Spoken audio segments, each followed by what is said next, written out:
Herkese merhaba, ben Tolga Özbek. Türk Hava Kuvvetleri 9 yıl aradan sonra dünyanın en büyük tatbikatlarından biri olan Amerika Birleşik Devletleri'nde Nevada'da yapılan Red Flag tatbikatına katılıyor. Red Flag, kızıl bayrak demek. En son 2016'da Türk Hava Kuvvetleri gitmişti. 9 yıl aradan sonra Konya merkezli 3. Anajet Üst Komutanlığı'na bağlı 132. filodan 5 F-16, 2 KC-135R tanker uçak, 2 Airbus A400M tipi nakliye uçağı ve bunlara da ek olarak Türk yıldızları boyalı C-130E tipi nakliye uçağıyla birlikte çok sayıda ekip Amerika Birleşik Devletleri'ne gitti. Burada yaklaşık 2 hafta sürecek olan tatbikatta yeni nesil taktikler ve Türkiye ile birlikte tatbikata katılan Amerikan Hava Kuvvetleri başta olmak üzere Birleşik Arap Emirlikleri ve Suudi Arabistan uçaklarıyla ortak eğitim gerçekleştirilecek. Bu videomuzda biraz bu tatbikata bakacağız. Bir de daha önceden de videosunu sizlere yapmıştım. Büyük ilgi görmüştü. Tango 1 Never Dies. Tango 1 hiçbir zaman ölmez efsanesini sizlere dilim döndüğünce anlatacağım. Türk Hava Kuvvetleri'ne ait 5 F-16 C ve D, C'ler tek, D'ler çift kişilik, 2 tanker uçak ve 3 askeri nakliye uçağı Türkiye'den yola çıktı. İzledikleri rota şu şekilde oldu. Türkiye'den yola çıktıktan sonra önce Azor Adaları, arkasından kuzeye doğru uçuldu. İskoçya'da Prestwick askeri üssü, Atlantik açıldı, Kanada'da Goose Bay'e inildi. Bir sonraki durak Dover hava üssü oldu Amerika Birleşik Devletleri'nde. Arkasından da Nevada'da Las Vegas'a çok yakın burası Nellis hava üssüne Türk Hava Kuvvetleri herhangi bir problem olmadan intikal gerçekleştirildi. Burada Atlantik açmak gerçekten çok önemli bir detay. Baktığınız zaman toplam rota 10.000 kilometrenin üzerinde. Normalde savaş uçaklarının havada kalış süreleri kısa. Bu kadar uzun bir mesafe ki burada minimum 8 saatlik uçuşlar var. Bunlarda F-16'lar KC-135R tanker uçaklardan yakıt ikmali gerçekleştirilerek bu uzun mesafe aşıldı. Bir yandan da şunu söylemek istiyorum. Tek motorlu bir uçak Atlantik gibi bir yerde başına Allah korusun bir aksaklık geldiği zaman çok planlamanın iyi yapılması gerekiyor. Farklı noktalarda herhangi bir kaza kırım durumda ulaşmak üzere hazır arama kurtarma ekipleri bekliyor ve F-16'da uçan pilotlar özel ekipmanlar, özel kıyafetler giyiyor. Amaç burada bir atlama durumunda suya inişte uzun süre suda kalabilecek, onu koruyacak, ısısını sabit tutacak kıyafetler. Bu da çok ayrı bir planlama. İntikal gerçekleştirildikten sonra önümüzdeki günlerde Nellis Hava Üssü'nde Red Flag'in ikincisi, bu yıl yapılan ikinci tatbikat başlayacak. Aynı zamanda 1975 yılında başlatılan bu tatbikatın da 50. yılı, bu açıdan Amerikalılar büyük önem veriyorlar. Niye başladı Kızıl Bayrak tatbikatı diye soracak olursanız, Vietnam Savaşı'nın arkasından Amerikan Hava Kuvvetleri bazı taktikler ve pilot kalitesi, eğitimler konusunda bazı eksiklikler tespit edildi. Bunun giderilmesi için de Red Flag olarak adlandırılan ilk tatbikat 1975 yılında yapıldı. O yıllarda Soğuk Savaş'ın etkileriyle birlikte yapılacak nükleer saldırılar, düşman uçaklarını önlemek gibi birçok yeni taktik bu tatbikatlar sırasında denendi, geliştirildi. Tatbikatlarda Amerikalılar hem kendi içlerinde kendi eğitimlerini yaparken bir taraftan da dost ve müttefik ülkelere de bu sahaları açtılar. Tatbikat sadece uçakların bir araya gelmesi, mühimmat atması,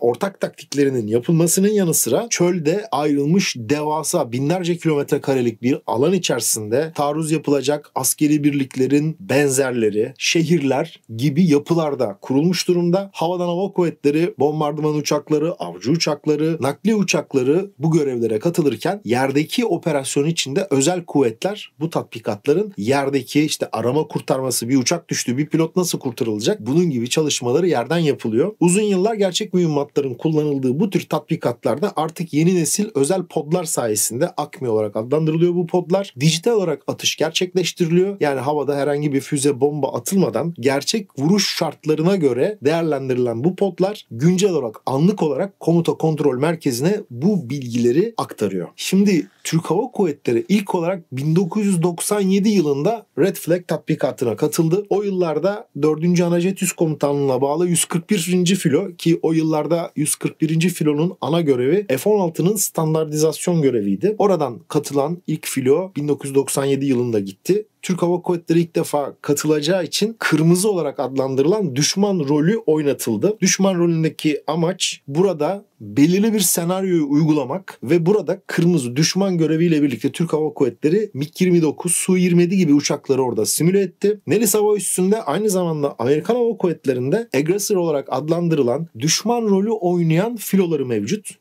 İşte bu filolar geçmişte Top Gun filminden hatırlayacaksınız. A4'ler, hatta F5'lerden geliştirilmiş veya o film için lanse edilmiş MiG-28 olmayan bir uçağın ismi verilmişti. Günümüzde de F-16'lar veya T-38 uçakları bu rolü oynuyor. Hatta geçtiğimiz yıllarda F-35'ler de bu rolü oynamaya başladı. Amerikan deniz piyadelerinin, donanmasının, Amerikan Hava Kuvvetleri'nde bu tür düşman rolü oynayan uçaklarının olduğunu belirtmemde fayda var. Bir senaryo hazırlanıyor. Bu senaryoya göre bir planlama yapılıyor. Çünkü ne kadar geniş alan içerisinde bu tatbikat yapılsa da 100'den fazla uçak aynı anda görev yapıyor. Bunların emniyetli olarak uçması lazım. Birbirlerine maksimum verimlilikte eğitimi sağlanması lazım. Türk Hava Kuvvetleri bu tatbikata ilk katıldığı zaman burada Tango 1, yani bu T1 olarak adlandırılıyor, bir çağrı kodlu pilotumuz İlk gün gerçekten çok büyük başarıyla uçuyor ve ilk günde bu pilotumuz 9 düşman uçağını birden indiriyor. Bir başka pilotumuz ise 5 uçağı vuruyor. Bu gerçekten Amerikan tarafı açısından oldukça moral kırıcı oluyor.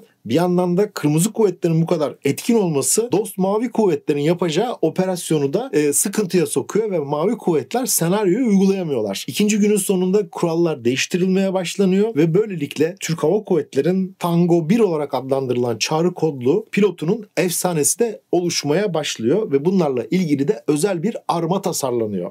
Bu tatbikata katıldıktan sonra 2000 yılı içerisinde ikinci katılım Türk Hava Kuvvetleri tarafından gerçekleştiriliyor ve o yıllarda dönemin Hava Kuvvetleri Komutanı Ergin Celesi'nin, Orgeneral Ergin Celesi'nin girişimiyle birlikte Konya'da benzer bir sahanın yapılması için çok önemli bir adım atılıyor. Bugün Konya'da 3. Anajet Üst Komutanlığı'nda hem Türk Hava Kuvvetleri'ne hem dost ve müttefik ülkelere hizmet veren çok önemli bir tatbikat sahası var. Burada Türk Hava Kuvvetleri'nin 132. filosu düşman rolü oynuyor. Gelen uçakların taktiklerini, onları engellemek üzere çok gerçekçi eğitimler yapılıyor. Aynı zamanda da burası işte geçmişte Amerikan Hava Kuvvetleri, Çin Hava Kuvvetleri, Pakistan, Suudi Arabistan, Birleşik Arap Emirlikleri gibi çok farklı ülkeler tarafından da bir eğitim merkezinde bu şekilde ortak tatbikatlar gerçekleştiriliyor. Genellikle yılın ilk ve son tatbikatları Anadolu Kartal olarak adlandırılan bu tatbikatlarda milli katılımla, yani Türk Hava Kuvvetleri, aynı zamanda bu tatbikata Kara Kuvvetleri, Özel Kuvvetler, Türk Deniz Kuvvetleri de katılmakta. Kendi iç tatbikatlarına eğitimlerini yapıyorlar. Arkasından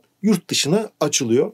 Son yıllarda Yunanistan özellikle Girit merkezli yaptığı tatbikatlarda Türkiye'ye bir alternatif oluşturmaya çalışıyor. Buradaki tatbikatta hava unsurlarının yanı sıra bir başka önemli konuda Havelsan tarafından geliştirilmiş özel elektronik test sahası. Bu sahada da özellikle yerden havaya atılan füzelerin sinyalleri ve sistemleri simüle edilerek burada gerçekçi bir eğitim, yani bir nokta vurulacak. İşte yerden çok ciddi bir yerden havaya atılan füzenin tehdidi var. Bu tehdit simüle ediliyor. Pilotların kaçınma manevraları, neler yapacakları, hangi taktiklerle yaklaşacakları gerçekçi şartlarda eğitim gerçekleştiriliyor. Konya'da bu merkez 2000'li yılların başından itibaren hizmete girdikten sonra ilk kullanıcı, yabancı kullanıcılarından biri de Amerikan Hava Kuvvetleri oluyor. Amerikalılar F-15'leriyle buraya geliyorlar ve tabii ki en büyük dertleri de o 1997'de T1 Tango 1 olarak adlandırılan çağrı kodlu uçağı vurabilmek. İlk gün gerçekten boylarının ölçüsünü Türk Hava Kuvvetleri pilotları veriyor. İkinci gün tamamen taktiklerini Tango 1'i düşürmek üzere odaklanıyorlar. Hemen orada da Türk Hava Kuvvetleri ilginç bir adım atarak normalde hava yer olarak görevlendirilmiş bir F4 koluna Tango 1 çağrı ismini veriyor. Ona da bir şey yapamıyorlar ve bu şekilde kalıyor. Tabi bu arada genç pilotların da, o dönemin genç pilotlarının da Tango 1 ile ilgili de bir başka efsaneleri var. Tango 1'de en tecrübeli, çok uzun yıllar F-16'da uçmuş, öğretmenlik seviyesine yükselmiş pilotlar uçuyor ve tabii onlar kıdemliler. Biz diyor havada Tango 1'i vuruyorduk, hocalarımızı vuruyorduk ama AKMI olarak adlandırılan o pod arızalandığı ifade edilip bizim vuruşlarımız sayılmıyordu diye de böyle aralarında bir espri var. Ben de bunu yaklaşık 4 yıl önce yaptığım videomda da detaylı olarak anlatmıştım. Onun da linkini buraya bırakmak isterim. İşin tabii espri kısmı başka. Savaşacakmış gibi eğitim almak çok çok önemli. Bu tür uluslararası tatbikatlar ülkeler arasındaki ilişkileri arttırırken bir yandan da hem Türk Hava Kuvvetleri kendi eğitim seviyesini görmek hem de diğer hava kuvvetlerinin durumlarını görmek açısından da bir bakış sağladığını ifade edeyim. Sonuçta o bu kadar uçağın 5 F-16, 2 tanker uçak, 2 A400M bir de C-130 çok ciddi bir filo. 10 uçaklık bir filo. Çok sayıda personel. Onun kalkıp gitmesi Amerika'ya ciddi bir maliyet. Orada çok yoğun bir uçuş programı var. Tatbikat gerçekten çok ağır. Bunları yapıp bu eğitimleri alıp geri geliyorlar. Bunlar çok ciddi maliyet ama sağladığı değerler, eğitim kalitesi, ortak taktikler, neler oluyor, yurt dışındaki durum ne? Bunları görmek açısından da gerçekten paha biçilemez önemli bir tatbikat. Bu tatbikatta da özellikle Avrupa'da yer alan Amerikan Hava Kuvvetleri'nin zaman zaman Konya'ya geldiği ve Anadolu Kartalı tatbikatında uçtuğunu hatırlatmamızda fayda var. Eğer tatbikatla ilgili olarak daha fazla bilgi isterseniz meraklıları için şu kitabı ben size tavsiye ederim. Özkan Dalgıç yazarı, şu an kendisi bir kaptan pilot. Hava Kuvvetleri'ndeki yıllarını yazmış. Gerçekten çok keyifli bir kitap. Pilot olmak adını taşıyor. Burada da 256. sayfada nasıl bir planlamayla 2000 yılında Red Flag tatbikatına gidildi. 2 haftalık farklı filolardan gelen pilotların bir araya gelip beraber görev yapmaya başlaması, hazırlıklar, yola çıkış, Atlantik'i aşmak gerçekten bir pilotun kariyerinde savaş pilotu açısından çok çok önemli bir nokta. Oraya gidiş, uçuşlar, düşürülen uçaklar, kendi yaptıkları bakışları ne kazandırdı gerçekten benim askeri havacılık açısından en önemli noktam olarak Özkan Dalgıç kitabında çok güzel anlatmış bunları. Meraklılar için ben bu kitabı alıp okumalarını tavsiye ediyorum. Evet, yaklaşık 9 yıl sonra Türk Hava Kuvvetleri yeniden Red Flag tatbikatında pilotlarımıza emniyetli ve başarılı uçuşlar diliyoruz. Yeni Tango 1 efsaneleri duymak üzere diyoruz. Bir sonraki videomuzda görüşünceye kadar lütfen sorularınızı yorum olarak yazın. Kanalımıza hala abone olmadıysanız abone olmayı sizi davet ediyoruz. Beğen tuşuna basarsanız bu tür videoların meraklılar tarafından daha fazla önlerine gelmesine imkan sağlayacaksınız. Herkese sağlıklı ve mutlu günler diliyorum.